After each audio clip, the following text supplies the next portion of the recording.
Well, at CES, we were checking out Eureka Park, and in there we found a really amazing and cool item.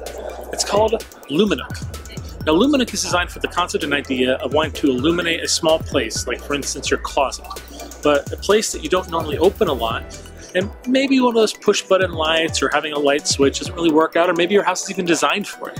But you want to get that light in there, and you want to have it in a way that's going to be simple and easy, and it's not going to interact or interfere with your ability to get into your closet and get what you want.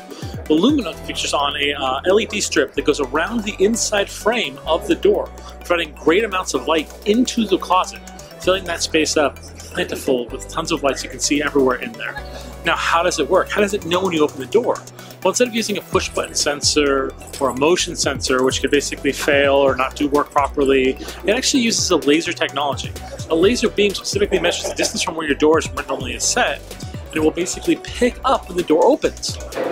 Traditionally, it comes with one pack, but however, if you pick up the second pack version, it comes with two different boxes that goes on the line of the same thing, communicates back and forth. The second pack will also have another laser to pick up a second door in case your closet has multiple different doors to open it up.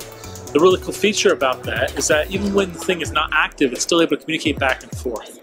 So check out their really cool items. One of our favorites for people that don't have power in their closet to basically charge it, or they want to be able to run power to their area, you can solve the problem very easily as long as you have a light bulb. They have a little light bulb feature that you can screw in with a USB plug that you can then use to bypass and put power into the device if you don't want to run off battery power. But if you are willing to use battery power, it does have quite a long life, considering we don't really always go into our closets. Well, if you like this item, please check out more about them. We'll see you guys more on our CES coverage.